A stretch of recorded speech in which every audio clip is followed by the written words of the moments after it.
Many of the memories Gil Caldwell has of the civil rights struggle in the U.S. are painful, but they also remind him of why he risked his life and was so committed to the cause.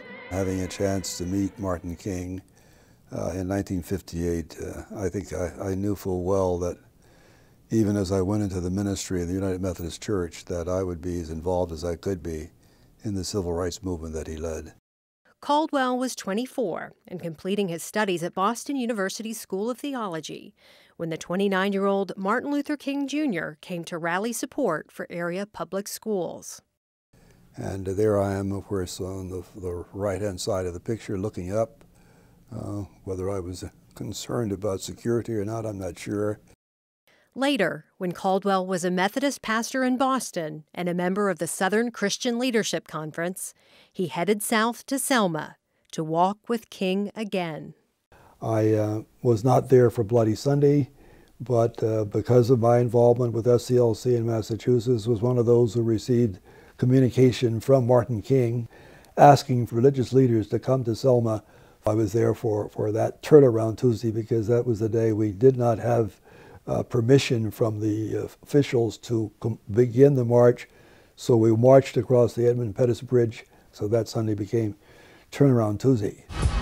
White, black, and otherwise, come to Selma. I heard about the attack of innocent people. I couldn't just stand by. That, of course, was the time when Reverend James Reeb, the white Unitarian minister, was with us and, of course, was beaten and killed. One of the things I do remember that day, Bishop James Pike, an Episcopal bishop, many years ago, and he was, I remember standing next to him on the steps of Brown's Chapel AME Church, and as he looked out at that gathering on that Tuesday following Bloody Sunday, he was saying, this is the greatest ecumenical gathering the world has ever seen.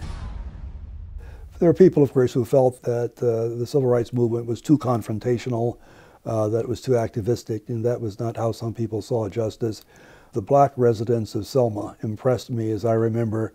I could feel their support. I had the feeling that those persons were vicariously identifying with us, in fact, that we were standing up for them in ways that they could not stand up themselves.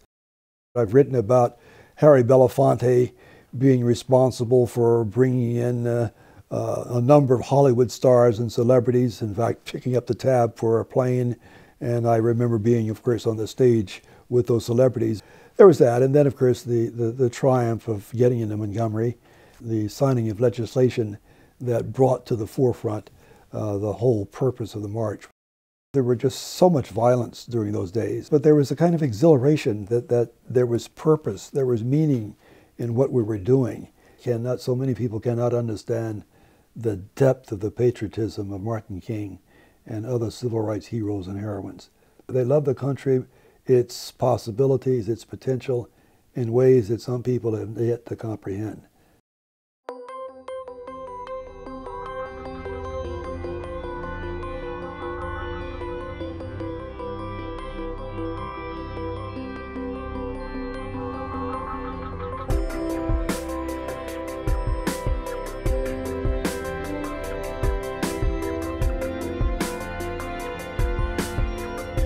This video was brought to you by the people of the United Methodist Church through World Service donations.